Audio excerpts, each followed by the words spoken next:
Kaya ang Cebu. Anyways, akong story is about sa akong mother.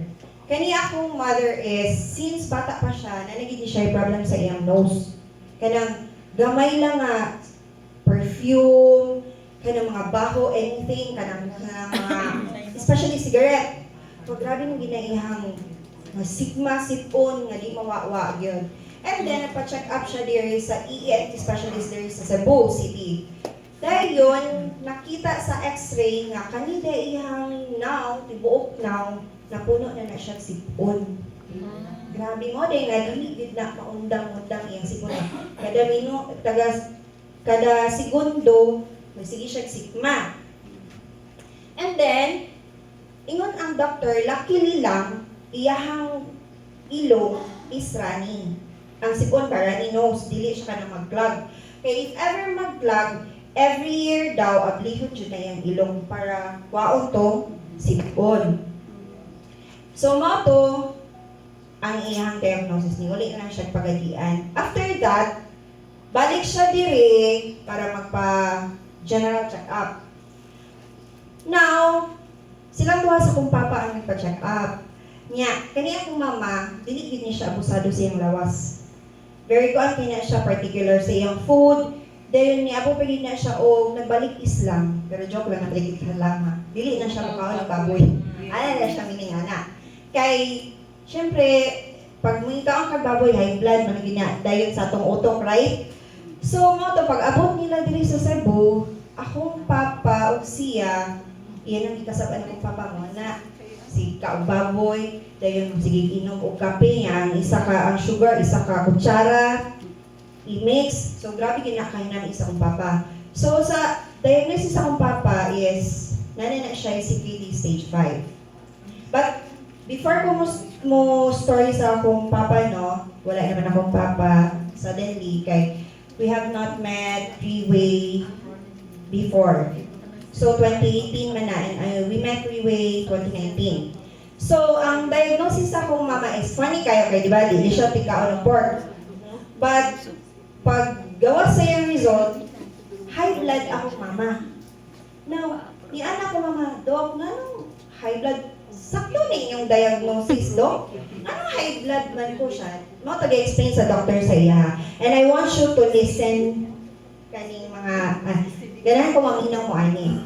Now, ano ang doctor nga, Mom, Mami, that kind of sources ang high blood. Dili lang nato ni siya makuha sa tong food.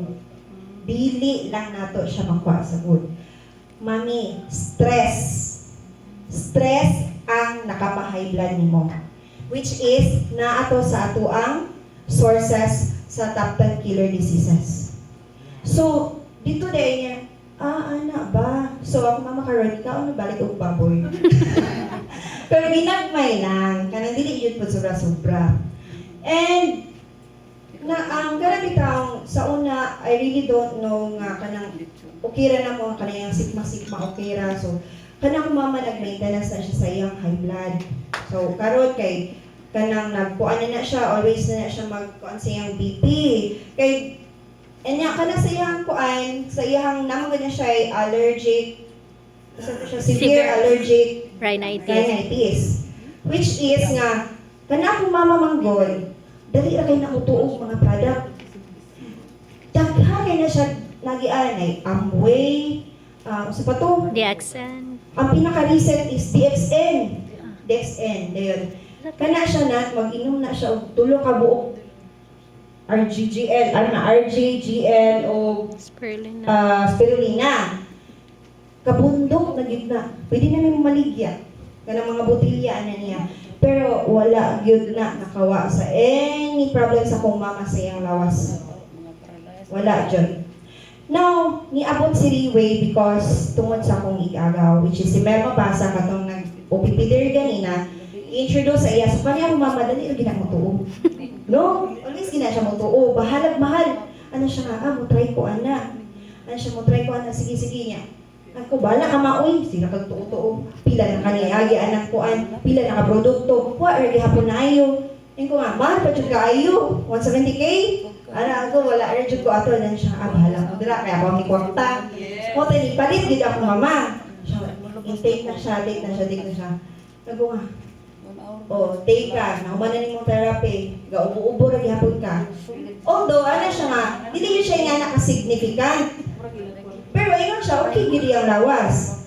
Makatulog na siyang tarong, okay ang lawas. Okay ang vitality yung lawas, hindi siya luya. Pero dili siya nga naka-significant. Why? This is very important. Kaya nga no, sayop iyang pagtumar sa product. She's taking Portier with alkaline water, which is dili din na siya pwede. Kaya mahilig sa alkaline content. Alkaline water. So, mauday ma. I-try daw na to. Kaya murag ako makong panahon na nga nag-join. Apil-apil na ko sa kuwing agaw, going anywhere. Murag, na-convince na ko. Na-convince na ko about sa product. So, ko, ma, basta, mauday ma, maunang wala ra kaayo. It's because sa'yo imong pag-take. So, to pag sa kanya, nag-inom maghapon siya niya mga Dex-N. So, ko niya, ma, tangtangan ko na yung mga Dex-N, ma. Then, kaniha, gusto ko mag-semi-massive ka o take sa product. Now, akong mama, iyan akong gisunod. Iyan gitangtang ang Dex-N, gipanglabay na to niya. Yan ko, kana nalayim na ha, kana nalayim na dyan. Mag-semi-massive ka, duha sa buntag, duha sa ukto, duha sa gabi. Now, iyan ang gituo, mga after 2 days, naghiga lang siya, kasukaon daw kay siya. Siya kasukaon kay ko din. Wa na yun siya kabot sa CR. Nisuka yun siya. And kabang mo sa iyong nasuka. Taghan, kay nga green, kaayo nga phlegm. Ikawas, yun kaayo. And ko nga, ang kumayo na picture kay di na ko kaya. Wala na problema. So, di ato, nakita dyan na mo, grabe yun ang product. Kana bito yung tissue before? Kanang isa ka tissue, 3-ply, yun na yung paliton na 3-ply. Kana yung tissue in a day, makaharot na siya maximum of 3. Pero karon, although ako mamanagi hapon na, pero syempre, i-maintain para mawala-wala. Karon kay, kanang isa karol, di na yun na mahurot. Wala pa kasi natin. Now, why we stayed here sa Kuan? Why we stayed here sa Freeway? Aside sa akong mama na okay siya, nalami iyang tulog, nga kanabitaw, di na siya ma-disturb kay pag inom niyan, grabe, deep sleep yun. Nga sa una, kadlaw, magsige siya, kapila siya magmatakan, magsige sigma. Dayon, ang pinakanindot pa dyan, ka-remember mo, emulsification, katong nasa modern technology, kato iyang nag-glasses man na siya, karon akong mama, 2020 ang vision. Dili na siya mag-eyeglass, wala na siya eyeglasses. And, ang pinakanindot pag yun akong mama, laagan. Laagan na kaya akong mama. No? It's because, ang pinaka-recent niya is when she went to Japan. Iya gidang gisaka ang Mount Fuji. Iya nang gisaka ang Mount Fuji nga. Ang iya mga kauban yung mga senior citizen, dili lang ni mo kuya kay sakit anong tuhod. So ako mama, siya dili, this is once in a lifetime mo. Adto jud ko musaka. Pero wag yun siya gibati nga anything kaluya. Pilay edad si mama. And okay, take note, my mother is 69 years old. 69 years old, pero pag mo ato gali siya o kanang Robinsons, kanang masana supermarket, mana ginin, ma'am, kanang linya siya sa senior citizen, mana siya, ala ba siya sa, kanang ma'am, senior ka? Anak ko mama, senior din. Senior ko, asa yung ID? Ipakita ko niya ang ID. Nanaya, ako mama, gikilig. Kung gikilig, saan ka ma-uy? Siya gikilig, saan ka ma-uy? Siya nga, syempre, gwapa na good kaayo ko. In fairness, akong mama karon kanang maura jud ni nga company nga diri siya although nagdugay siya sa DXN pero diri niya na-appreciate not just the product but also the Passive income. wealth. Ako mama is kanang wala pa nagadawat og usay tawag na pension. Kay gilamsa man na niya. Madawat pa na niya after 5 years so wala pa siya gadawat. 69 pa man siya. Pero because of Freeway platform, mura siya gadawat, sobra pa sa pension. That's why sige na siya travel anywhere. So, kanira gyud nga platform ang nakaingon siya, diri ra gyud ko nga pinakanindot nga nabudol ko. Right? And right now, not just me, even akong family, we are very happy nga naa na jud mi ani nga platform, which is kami sa una very negative about networking. Kay sa ko wala ra gyud na sa una. Yung magpatuyang na ka pero kani. Grabe. Grabe jud. No? Ako ano mo si is to believe ana tinod man kay ako ni agya ko ana skeptic biya sad ko mamay ngani. Pero right now mao jud din nakahatag sa mo og kalipay.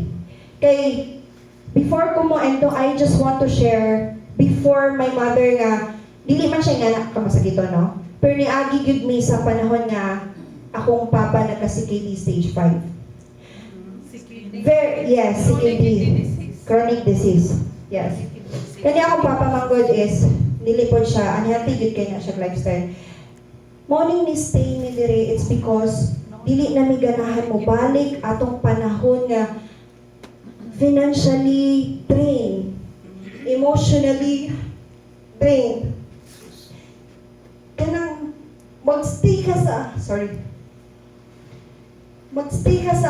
Hospital. sa Bodong for 1 month and then kanang di ko kabaw kung saan ako pag-budget sa kwarta. Ako gi-give up ako work para lang bantayan ako papalit. Ako mama lang magsige support niya. Tira lang ka, ako yung ngita kwarta. Nga na. So, after knowing this, na ako nili na ta, balik ato. Nga, pag-bisa di pangita sa ulam. It's because gadialysis pa lang akong papa. Hurot tanan ang kwarta. But very luckily, I have a big heart na family. Daghan nagtabang na mo. So, na-overcome na mo itong moment. Pero right now, di ba nakadungog mo atong mga tawagan katong mga maintenance. Yeah. Maintenance kung inyohan ang ipadayod. Ang inyong maintenance nga isa magkadaghan na. Kay mo na ako na-experience akong papa. And right now, my mother, wala dyan na siya maintenance. Yung maintenance kanira yung 4th year. Mura na siya mabuang nga, diligid na siya mabuhi, wala na yung product. Siya bahala pag magkautang ko, balik ko anak. Kay mura ni na okay ko. So, upon hearing this, I want you to have an open mind yun. No? It's not just nga makatabang din man siya sa inyong health, which is really important right now, ang health. Kaya di ba, ang health na ang maguba, everything maguba. Pag ang health na ang maguba, everything madrain. That comes from our experience. So right now, we are so blessed na kani nga budol nga company, maora gini nakapa-okay sa amo ang karong panahon na. Now, before ko mo end, no, gusto dyan ako, makibaw nga, mag-think dyan mo kung unsa inyong i-priority. Cause inyong kinabuhi, inyong kargo. May gabi sa tanan. Salamat.